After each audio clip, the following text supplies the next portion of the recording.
My name is Vivian Kambaga, an acting Assistant Director of Public Prosecutions. Previously, I was working in Malindi as the in-charge Kilifi County. While working there, I had the privilege of handling a case that falls under OCSEA, online child sexual exploitation and abuse. And it was an interesting case because we normally have a serious challenge when handling such cases. You find that the evidence manifests in a different country, and in this particular one, the evidence manifested in the United States of America, where an NGO was able to flag out that there were child pornographic material that were being uploaded from Kenya by a perpetrator in Kenya who was taking photos, pornographic material of involving children, child victims, and as he was doing that, he was uploading the same to his email.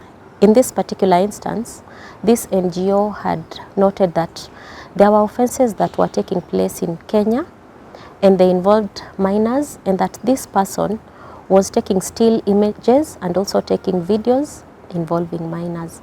So the NGO was able to get in touch with the DCI in Kenya, and particularly the Child Anti-Trafficking Unit, which is based in Nairobi at the DCI headquarters.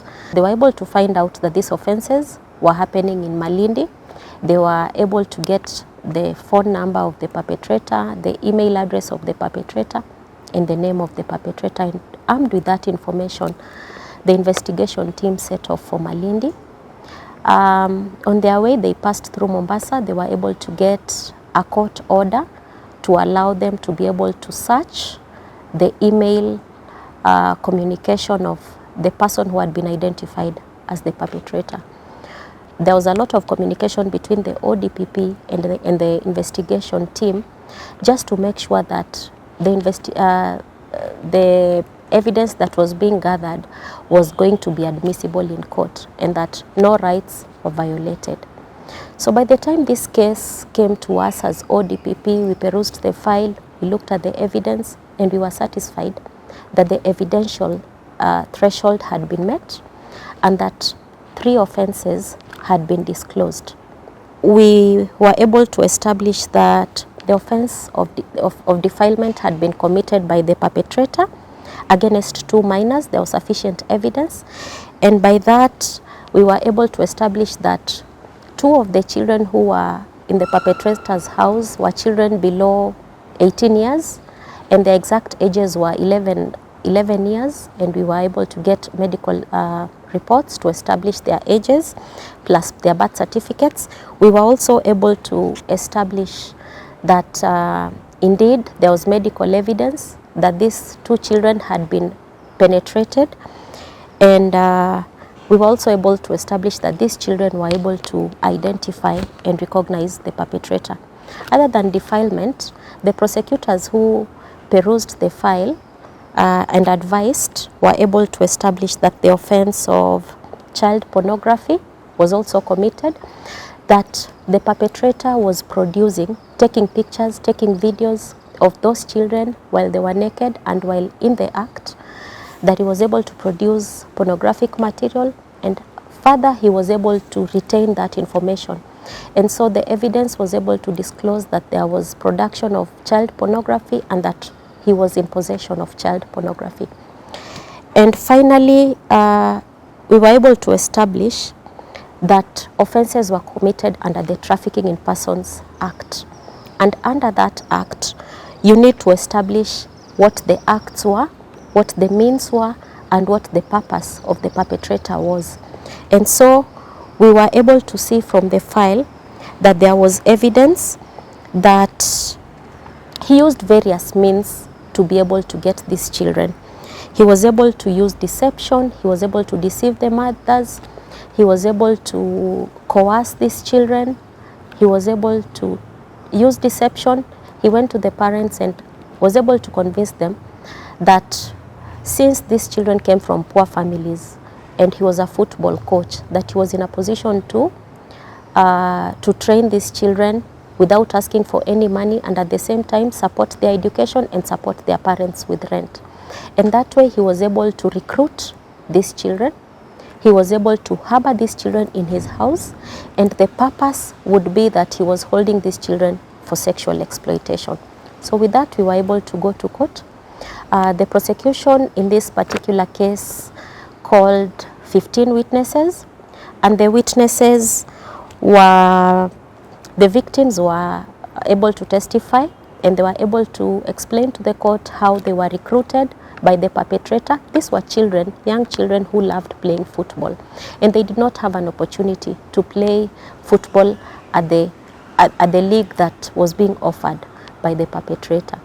So they were able to be enticed to join the football club, and that way they earned the trust of the perpetrator. The perpetrator used many ways. He was able to buy for them gifts, he was able to make for them promises, and he was able to provide for them and their parents.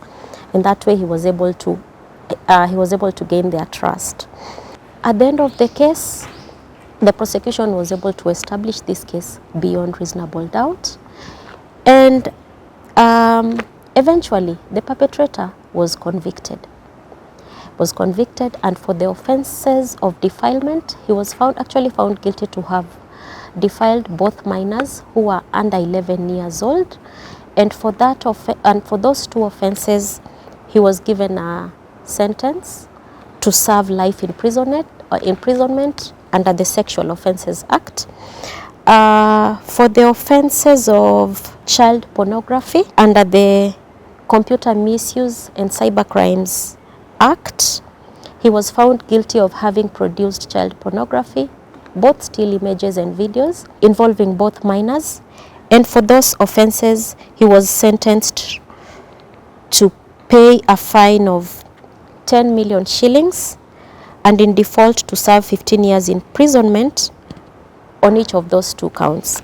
And finally, for the offense of trafficking in persons, he was found guilty of recruiting minors and harboring minors, and in that way trafficking those two minors for purposes of sexual exploitation. And for those two counts, he was imprisoned to pay a fine of 30 million for each of the counts, and in default to serve a sentence of 30 years imprisonment for each of those counts. What stood out for me in this particular case, number one, it's the fact that in most online child exploitation cases, you rarely get to find the victim, because as I said, these are cyber tips or cases that are flagged out from people's communication on their private online spaces. So once these cases are flagged out, and this agency is based in the US, they could be in any part of the country, and there are cases where you find that the perpetrator is in one part of the country and the victims are in another part of the country, or even in another country, and it becomes very complicated. In this particular case, we were lucky because when this perpetrator was traced, he was actually in the same premises with the victims, and it became easy for the investigators to take up the case. The other interesting thing about this particular case was that there was a lot of multi-agency effort.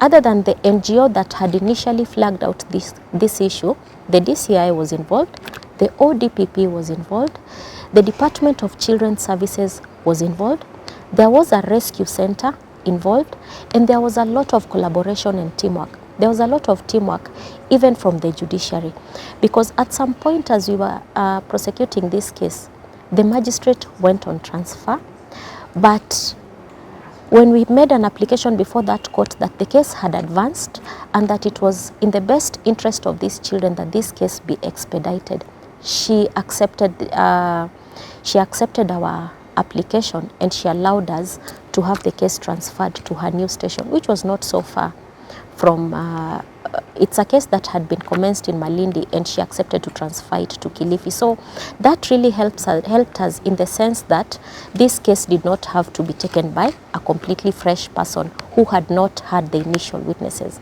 And we think that may have contributed to the finding that we eventually got in this matter.